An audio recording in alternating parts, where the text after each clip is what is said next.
নড়াইল লোহাগড়া উপজেলার মহিষপাড়া গ্রামে করফা নদীর ভয়াবহ ভাঙন রোধে মানববন্ধন কর্মসূচি পালন করেছে এলাকাবাসী। শুক্রবার বিকেলে নদীর পাড়ে ঘণ্টাব্যাপী এই মানববন্ধনে অংশ নেয় শতাধিক স্থানীয় নারী, পুরুষ ও শিক্ষার্থীরা।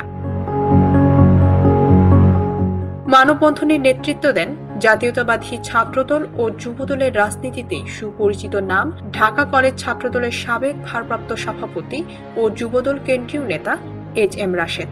বক্তব্য রাখেন এস.এম. হায়াতুজ্জামান, বিএনপি পৌর কমিটির সাংগঠনিক সম্পাদক সাইফুল্লাহ মামুন।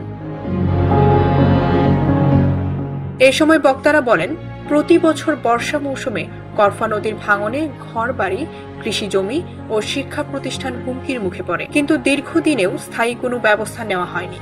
মানববন্ধনে বক্তৃতা দেওয়ার সময় এইচ.এম. রাশেদ বলেন, করফা নদীর ভাঙন এখন শুধু পরিবেশগত সমস্যা নয়, এটি মানুষের জীবন জীবিকার প্রশ্নের রূপ নিয়েছে। নদী রক্ষা ও ভাঙন রোধে জরুরি পদক্ষেপ না নিলে মহিষপাড়া সহ আশেপাশের গ্রামের অস্তিত্ব হুমকির মুখে পড়বে। এরপর তিনি স্থানীয়দের মধ্যে সচেতনতা বৃদ্ধির লক্ষ্যে বাড়ি বাড়ি গিয়ে গণসংযোগ করেন এবং নদী রক্ষায় ঐক্যবদ্ধ উদ্যোগের আহ্বান জানান।